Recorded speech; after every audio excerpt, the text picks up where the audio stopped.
Bonjour, vous écoutez Décrassage, le podcast sport de l'Indépendant. Temps additionnel, 5 minutes maxi. On commence ce décrassage avec du tennis. Dimanche 21 février, au terme de 2 semaines de compétition, le Serbe Novak Djokovic a gagné un nouveau tournoi du Grand Chelem en remportant l'Open d'Australie. Opposé à la tête de série numéro 4, Daniil Medvedev, Djoko, numéro 1 au classement ATP, a tranquillement disposé de son adversaire, malgré un premier set disputé 7-5. Le Serbe s'est ensuite imposé 6-2, 6-2 en 1h53 de jeu. C'est le 18e titre du Grand Chelem pour Djokovic et son 9e succès dans le tournoi de Melbourne.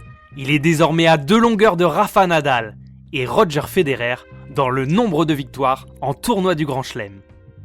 Vendredi 19 février, l'USAP était en déplacement au stade Chanzy pour affronter Soyaux-Angoulême, la lanterne rouge de Pro D2, pour le compte de la 20e journée de championnat. Pour l'occasion, les Catalans se présentaient dans leur 15 habituel, mais avec en plus l'enfant du pays, Pierre Reynaud, le 3e ligne disputé ce vendredi son premier match officiel depuis 21 mois.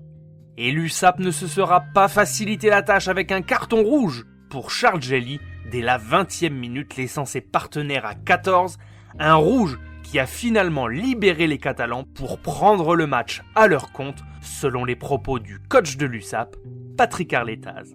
Finalement, l'USAP a eu ce brin de solidarité et de volonté en plus pour gagner à 14 en l'emportant 31-17 avec 2 essais de Acebes, un de Tomo Epo, 4 pénalités de Jaminet et 2 transformations du meilleur marqueur catalan.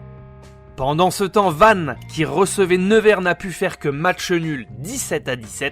Ce sont donc les Sankéors qui récupèrent leur place de leader du championnat avec 71 points, tout comme Vannes, mais avec une meilleure différence de plus 232.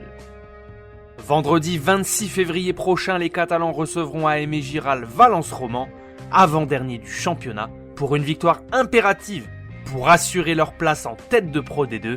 Vannes, lui, se déplacera chez les adversaires du soir des Catalans, Soyaux-Angoulême. Dimanche 21 février 2020, soit quelques jours après la défaite en Ligue des Champions face au Paris Saint-Germain, le FC Barcelone recevait au Camp Nou Cadiz pour la 24e journée de championnat. Gérard Piqué enchaînait pour l'occasion la 2e titularisation aux côtés de Clément Lenglet. Devant, c'est Messi, Griezmann et Ousmane Dembélé qui constituaient l'attaque Blaugrana face à la modeste équipe de milieu de tableau. Après la défaite à domicile de l'Atlético face à Levante, le Barça avait l'occasion de reprendre des points sur le leader. Malheureusement, les hommes de Ronald Koeman n'ont pu faire que match nul malgré une domination toute la rencontre. 81% de possession de balle, 809 passes réussies contre 110 pour son adversaire du jour. Les joueurs du Barça étaient partout, mais n'ont pas réussi à prendre le dessus avec 20 tirs tentés pour seulement 4 tentatives cadrées. On croirait revivre les scénarios du début de saison, où le Barça dominait sans partage pour finalement peiner à s'imposer.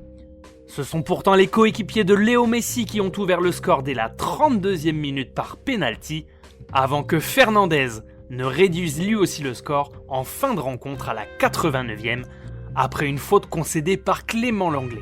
Les Catalans ne peuvent que se satisfaire de prendre un point, mais doivent surtout se mordre les doigts d'en avoir perdu 2. Pendant ce temps, le Real, lui, l'a emporté. Il n'est plus qu'à 3 longueurs de l'Atlético qui a 55 points et un match en moins. Le Barça est 3e avec 47 points. C'était Décrassage, le podcast sport de l'Indépendant. Rendez-vous lundi prochain pour un nouveau tour de l'actualité sportive du week-end. Bonne journée à tous.